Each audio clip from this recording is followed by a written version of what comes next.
আসসালামু আলাইকুম। একদা এক রাজ্যের বাদশা ছিল খুবই সৎ, ন্যায়পরায়ণ ও দয়ালু মানুষ। তিনি তার প্রজাদের খুব যত্ন নিতেন। বাদশার মালিকাও ছিল খুব ভালো একজন নারী। মালিকা ছিল এক দরিদ্র কাঠুরের মেয়ে। একদিন বাদশা শিকার খেলতে গিয়ে জঙ্গলে অনেক দূর চলে যান। হঠাৎ আবহাওয়া খারাপ হয়ে যায়। ঝড় তুফানের কারণে কিছুই দেখা যাচ্ছিল না। সব সৈন্য ও সঙ্গীরা ছত্রভঙ্গ হয়ে যায়। সন্ধ্যার ছায়া যতই ঘনিয়ে আসতে থাকে, বাদশা ফিরে যাওয়ার চিন্তায় পড়েন। কিন্তু তিনি পথ হারিয়ে ফেলেন। ফিরে যাওয়া সম্ভব ছিল না। জঙ্গল জন্তু জানোয়ারে ভরা ছিল, তাই রাত সেখানে কাটানো সম্ভব ছিল না। তাই বাদশা একটি নিরাপদ আশ্রয় খুঁজতে লাগলেন। হাঁটতে হাঁটতে তিনি এক জায়গায় ধরমতো কিছু দেখতে পান। এগিয়ে গিয়ে দেখেন একটি ছোট্ট কুড়েঝড়। নেকদিল বাদশা দরজা টোকা দেন। ভেতর থেকে এক বৃদ্ধ খোঁড়াতে খোঁড়াতে বেরিয়ে আসে। বাদশা বলেন, তিনি একজন মুসাফির, পথ হারিয়েছেন, বাইরে আবহাওয়া খারাপ, তাকে আশ্রয় দরকার। বৃদ্ধ তাকে ভেতরে নিয়ে আসেন। তার একটি যুবতী সুন্দরী মেয়েও ছিল। তারা বাপবেটি জঙ্গলে থাকত। বৃদ্ধ কাঠ কেটে শহরে বিক্রি করে জীবিকা নির্বাহ করত। বাদশার জন্য মেয়েটি খুব ভালো খাবার তৈরি করে দেয়। খাবার ছিল সাধারণ কিন্তু খুব স্বাদের। তারপর তার জন্য আরামদায়ক বিছানা তৈরি করে দেয়। বৃদ্ধ ও তার মেয়ে তার খুব ভালো যত্ন নেয়। সকালে বাদশা প্রাসাদে ফিরে যান। কিন্তু বৃদ্ধ কাঠুরের সুন্দরী ও নেক মেয়েটির কথা তার খুব মনে পড়ে, যে তাকে একজন অপরিচিত মুসাফির মনে করে এত ভালো যত্ন নিয়েছিল। বাদশার বিয়ে হওয়ার কথা ছিল তার নিজের খালার মেয়ের সঙ্গে, কিন্তু সে মেয়ে ছিল খুব অহংকারী ও চালাক। বাদশা বিয়ে থেকে ইনকার করে দেন এবং ঘোষণা করেন যে তিনি জঙ্গলের কাঠুরের মেয়ের সঙ্গেই বিয়ে করবেন। এভাবে বাদশার বিয়ে কাঠুরের মেয়ের সঙ্গে হয়ে যায়। বাদশার খালা এতে খুব রাগ করেন। তিনি ষড়যন্ত্রের সুযোগ খুঁজতে থাকেন। বাদশার প্রথম সন্তান হয় একটি মেয়ে। পরের বছর আরেকটি মেয়ে হয়। তখন খালা ফিসফিস করে বলতে থাকেন যে রাজত্ব তো ছেলের সন্তানই সামলায়, তাই বাদশাকে দ্বিতীয় বিয়ে করা উচিত। কিন্তু বাদশা মানেন না। যখন খালার বিয়ের সব পথ বন্ধ হয়ে যায়, তিনি ধীরে ধীরে ওয়াজিরকে নিজের দলে টানেন এবং ওয়াজিরকে বিয়ের লোভ দেখিয়ে মালিকার ঘরে সাপ ছেড়ে দেন। সাপের কামড়ে মালিকা মারা যান। মেয়েরা তখনও ছোট ছিল। তবু বাদশা আর বিয়ে করেননি। খালা যখন নিজের ভুল বুঝতে পারেন, তিনি গোপনে ওয়াজিরের সঙ্গে মিলে বাদশাকেও বিষ দিয়ে হত্যা করেন এবং এভাবে ক্ষমতা নিজের হাতে নিয়ে নেন। বাদশার একজন পুরনো কানিজ এসব দেখছিল। সে বুঝতে পারে যে শীঘ্রই শাহজাদিদেরও মেরে ফেলা হবে। তাই কানিজ রাতের অন্ধকারে দুই শাহজাদিকে নিয়ে কোথাও দূরে চলে যায়। এভাবে এক নেকদিল বাদশার প্রজারা এক জালিম ও অহংকারী শাসক পায়।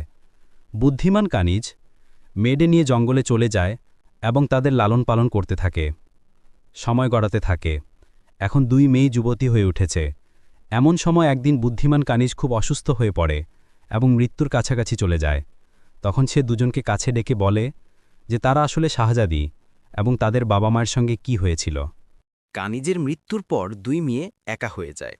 তারা বাবা মাকে স্মরণ করে খুব কাঁদত, কিন্তু কিছুই করতে পারত না। এভাবেই দিন কাটতে থাকে। একদিন এক শাহজাদা জঙ্গলে শিকার খেলতে আসেন। তার সঙ্গে ছিল তার ওয়াজির।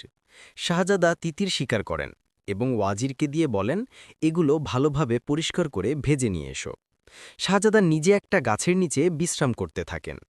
ওয়াজির তিতির পরিষ্কার করে পানিতে ধুয়ে আগুন জ্বালিয়ে ভাজতে শুরু করেন। তার দৃষ্টি সামনের একটি কুঁড়ে ঘরের দিকে পড়ে, যেখানে একটি সুন্দরী মেয়ে দাঁড়িয়ে তাকে অবাক হয়ে দেখছিল। ওয়াজিরও অবাক হয় যে জঙ্গলে এত সুন্দরী মেয়ে কিভাবে এলো। সে উঠে তার কাছে গিয়ে জিজ্ঞাসা করতে থাকে। এমন সময় তিতির পুড়ে যায়। ওয়াজির খুব বিব্রত হয়। তখন মেয়েটি বলে, হটো, আমি তোমাকে ভেজে দিচ্ছি। মেয়েটি তিতির ভেজে দেয়। শাহজাদা অনেকক্ষণ ধরে অপেক্ষা করছিলেন। তিনি ওয়াজিরকে বলেন, আজ তুমি এত দেরি করলে কেন? আগে তো তুমি খুব তাড়াতাড়ি ভেজে আনতে। ওয়াজির ভুনা তিতির নিয়ে ফিরে এলে শাহজাদাকে অবাক হয়ে বলেন, আজ তুমি এত সুস্বাদু তিতির কিভাবে ভাজলে? আগে তো তোমার হাতে এমন স্বাদ ছিল না।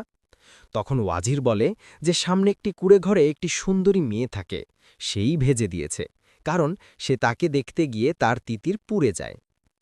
ইতিমধ্যে ছোট শাহজাদি কুঁড়ে ঘরে ফিরে আসে। সে নদীর ওপারে কাপড় ধুতে গিয়েছিল। বড় বোন তাকে ওয়াজিরের আসার সব ঘটনা বলে, কিভাবে সে তাকে দেখতে থাকায় তার তিতির পুড়ে যায়।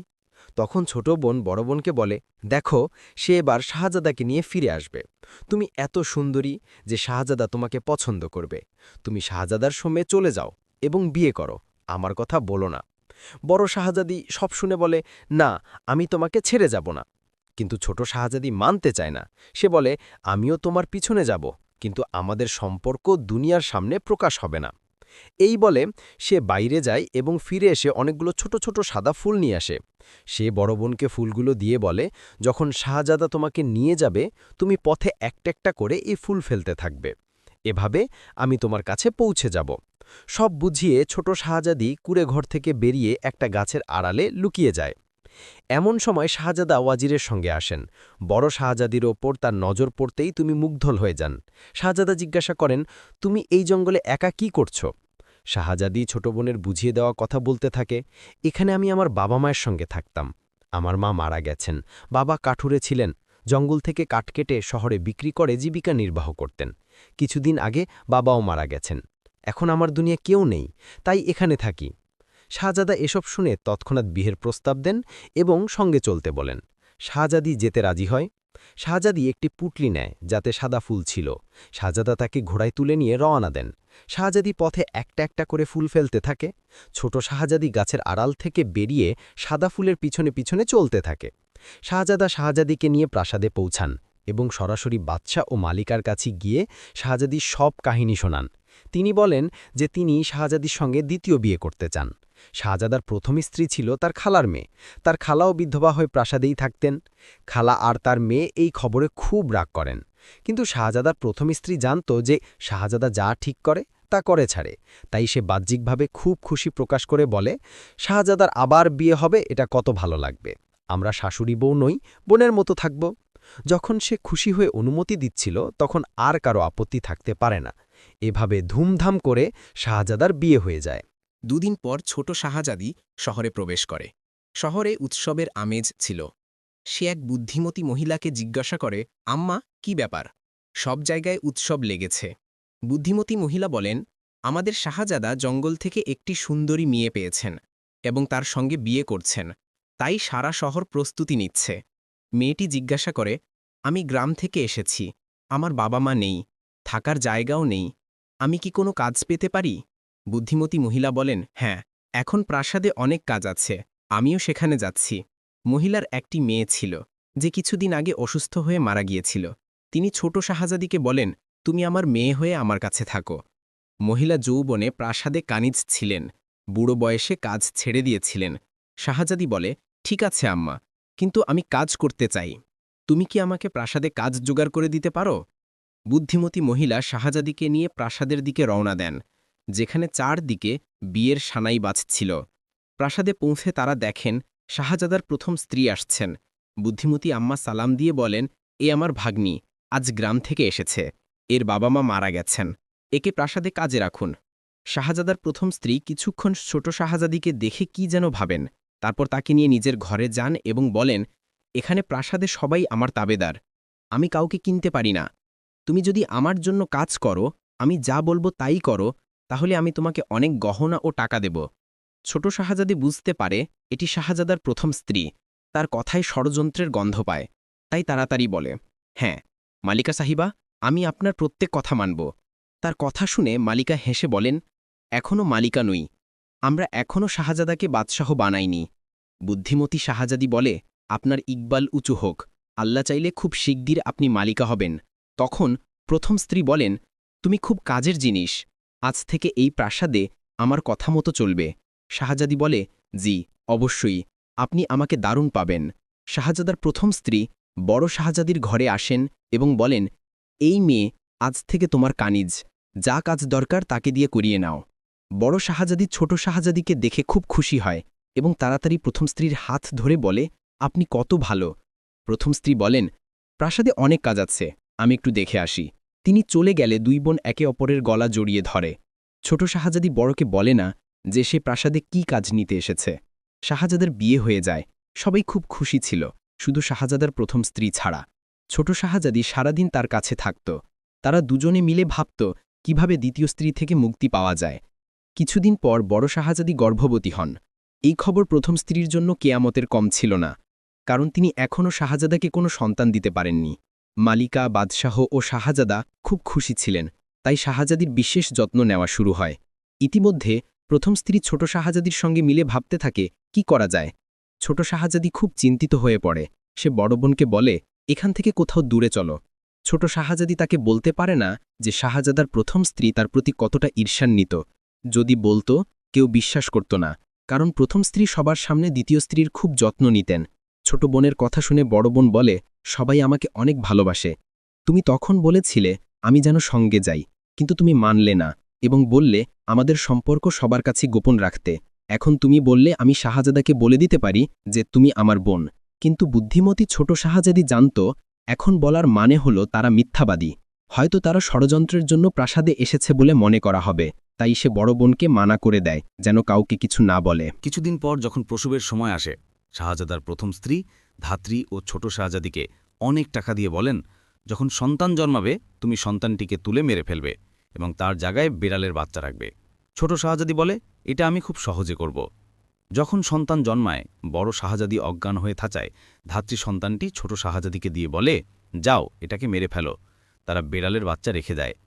ছোট শাহজাদি তাড়াতাড়ি সন্তানটিকে কাপড়ে মুড়ে পেছনের দরজা দিয়ে বাড়ি চলে যায় এবং বুদ্ধিমতী আম্মাকে বলে, আম্মা, এই শিশুটি আমার বোনের, এর কথা কাউকে বলো না। এটাকে ছাগলের দুধ খাওয়াও, আমি সন্ধ্যায় এসে এটাকে দেখব। বুদ্ধিমতী আম্মা কোনো প্রশ্ন করেননি, কারণ ছোট শাহজাদি তাড়াহুড়ো করছিল। তিনি শিশুটিকে রাখেন। শাহজাদি প্রাসাদে ফিরে এলে সেখানে অদ্ভুত পরিস্থিতি। ধাত্রী সবাইকে বলে যে শাহজাদি মানুষের বাচ্চার বদলে বিড়ালের বাচ্চা জন্ম দিয়েছে। সবাই অবাক ও বিস্মিত। শাহজাদি কাঁদছিল এবং বলছিল এটা মিথ্যা, কিন্তু কেউ তার সঙ্গে কথা বলছিল না। ছোট শাহজাদি আবার বোনকে বলে, চলো প্রাসাদের লোকদের ছেড়ে আমরা নিজেদের দুনিয়া গড়ি। কিন্তু সে মানে না, বলে আমি শাহজাদাকে অপরিসীম ভালোবাসি, তাকে ছেড়ে কোথাও যাব না। ছোট শাহজাদি কাঁদতে কাঁদতে বাড়ি কিরে বুদ্ধিমতী আম্মাকে সব কাহিনী শোনায়। আম্মা বলেন, ওকে ওর অবস্থার উপর ছেড়ে দাও, তুমি আর আমি এই শিশুটির ভালো করে লালন পালন করব, সময় এলে সব ঠিক হয়ে যাবে। সময় গড়াতে থাকে। এর মধ্যে বাদশাহ অসুস্থ হয়ে পড়েন এবং সুস্থ হতে না পেরে মারা যান। শাহজাদাকে বাদশাহ করা হয়। ছোট শাহজাদিকে অনেক পুরস্কার দেওয়া হয় এবং বলা হয় এবার সন্তান জন্মের সময় কুকুরের বাচ্চা রাখবে। বুদ্ধিমতী শাহজাদি বলে, এটা করবেন না, আপনারও তো সন্তান নেই, রাজ্যের উত্তরাধিকার দরকার। মালিকা রেগে বলেন, কাজ না করতে চাইলে চলে যাও, আমি অন্য কাউকে দিয়ে করাবো। ছোট শাহজাদি তাড়াতাড়ি বলে, না না মালিকা সাহেবা, আমি ঠাট্টা করছিলাম। ছোট শাহজাদি আবার ছোট মালিকাকে, যে তার বোন, তাকে বোঝায় এখান থেকে চলো। কিন্তু ছোট মালিকা বলে, এখন তো আমি মালিকা হয়েছি, আমার মনে হয় তুমি আমার প্রতি ঈর্ষান্বিত হয়েছ। ছোট শাহজাদি তার কথায় মর্মাহত হয়। প্রসবের সময় হলে ছোট শাহজাদি সন্তান জন্মের সঙ্গে সঙ্গে তাকে তুলে নেয়। ধাত্রী তার জায়গায় কুকুরের বাচ্চা রাখে। ছোট শাহজাদি পেছনের দরজা দিয়ে শিশুটিকে নিয়ে বাড়ি যায় এবং আম্মাকে দিয়ে দেয়। তারপর দ্রুত প্রাসাদে ফিরে যায়। প্রাসাদে হইচই পড়ে যায়। বড় মালিকা বলেন, আমার তো এই মহিলাকে মানুষ মনে হয় না। প্রথমবার বিড়ালের বাচ্চা, দ্বিতীয়বার কুকুরের, এবার একে বন্দি করা হোক, নইলে পরের বছর কি জন্ম দেবে কে জানে। বাদশাহ খুব হতাশ হয়ে পড়েন। তিনি ওয়াজিরকে, যিনি তার বাবার জায়গায় ওয়াজির হয়েছেন, আদেশ দেন একটি বড় খাঁচা তৈরি করতে এবং ছোট মালিকাকে তাতে বন্দি করে শহরের চত্বরে রাখতে, যাতে আসা যাওয়ার পথে তার ওপর থুতু ফেলে। এই শাস্তি 3 দিন দেওয়া হবে, তারপর তাকে চিরতরে কারাগারে পাঠানো হবে। ওয়াজির বাদশাকে বোঝানোর চেষ্টা করেন, মনে হয় ছোট মালিকা নির্দোষ, কিন্তু বাদশা মানেন না। অবশেষে ছোট মালিকাকে একটি বড় খাঁচায় শহরের চত্বরে রাখা হয়। আসা যাওয়ার লোকেরা তার উপর থুতু ফেলত। 3 দিন পর তাকে কারাগারে পাঠানো হয়। বড় মালিকা যা চেয়েছিলেন তাই পেলেন। তিনি বাদশার সঙ্গে খুব খুশি ছিলেন। মাঝে মাঝে বাদশার ছোট মালিকার কথা মনে পড়ত, কিন্তু সঙ্গে সঙ্গে বিড়াল ও কুকুরের বাচ্চার কথা মনে পড়লে তিনি তাকে ঘৃণা করতেন। ছোট শাহজাদি বড় মালিকাকে বলে যে তার বিয়ে হয়েছে, তাই সে প্রাসাদের কাজ ছেড়ে চলে যাচ্ছে। মালিকার কানিজের অভাব ছিল না। ছোট শাহজাদি বুদ্ধিমতী আম্মা ও 2 শাহজাদাকে নিয়ে জঙ্গলের কুড়ে ঘরে ফিরে যায় এবং 2 শিশুর লালন পালন শুরু করে। 5 বছর পর একদিন বাদশাহ তার ওয়াজিরের সঙ্গে জঙ্গলের শিকার খেলতে আসেন। বাদশাহ ও ওয়াজির তাদের ঘোড়াকে নদীর তীরে পানি পান করাতে যান। তখন তারা দেখেন 2টো অত্যন্ত সুন্দর শিশু কাঠের ঘোড়া নিয়ে এসেছে এবং নদীর তীরে সেগুলোকে পানি পান করাচ্ছে। তারা গান গাইছিল, কাঠের ঘোড়া লোহার লাগাম, ছু পানি পিয়ে এ আমার গোলাম। বাদশাহ অবাক হয়ে তাদের কাছে গিয়ে বলেন, প্যারা বাচ্চারা, কাঠের ঘোড়াও কি পানি খায় আর লোহার লাগাম হয়? বড় ছেলেটি বলে, মানুষ মহিলা কি কখনো বেড়ালের বা কুকুরের বাচ্চা জন্ম দিতে পারে? এই কথায় বাদশাহ ওয়াজির দুজনেই চমকে যান। বাদশাহ বলেন, এই শিক্ষা তোমাদের কে দিয়েছে? শিশুরা বলে, আমাদের খালা।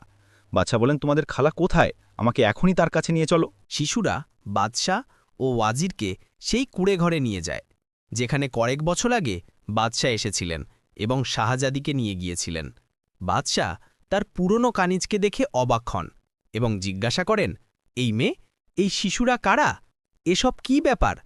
ছোট শাহজাদি বলেন, আপনি যে মেয়েকে কয়েক বছর আগে এখান থেকে নিয়ে গিয়েছিলেন, আমি তার বোন। আমি জানতাম প্রাসাদে ষড়যন্ত্র হয়। বাদশাহ বলেন, তুমি আগে থেকে সব কিভাবে জানলে? শাহজাদি বলেন, আমরা কোনো সাধারণ জাতের লোক নই, আমরা দুই বোনই শাহজাদি। আমাদের বাবাও আপনার মতো বাদশাহ ছিলেন। তিনি একবার জঙ্গলে শিকার খেলতে এসে পথ হারিয়ে আমার নানা, যিনি কাঠুরে ছিলেন, তার কাছে আশ্রয় নিয়েছিলেন। সেখানে তিনি আমার মাকে পছন্দ করেন এবং পরে বিয়ে করেন। কিন্তু প্রাসাদে শুধু আমার মায়ের বিরুদ্ধে ষড়যন্ত্রই হয়নি, আমার বাবাও এর শিকার হন। ষড়যন্ত্রে আমার বাবা মাকে হত্যা করা হয়। বাবা মায়ের একজন বিশ্বস্ত কানিজ আমাদের দুই বোনকে রাতের অন্ধকারে এই জঙ্গলে নিয়ে আসেন, নইলে আমরাও বেঁচে থাকতাম না। তাই আমি আমার বোনকে বলেছিলাম যেন আমাদের সম্পর্ক কারো কাছে প্রকাশ না করে।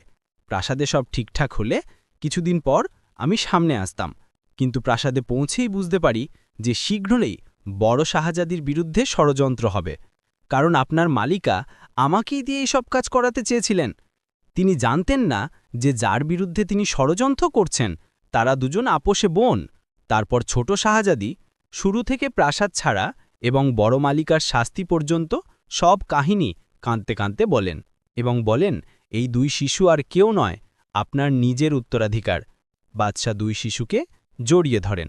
বাদশাহ ও ওয়াজির শাহজাদির কাহিনী শুনে কাঁদতে থাকেন।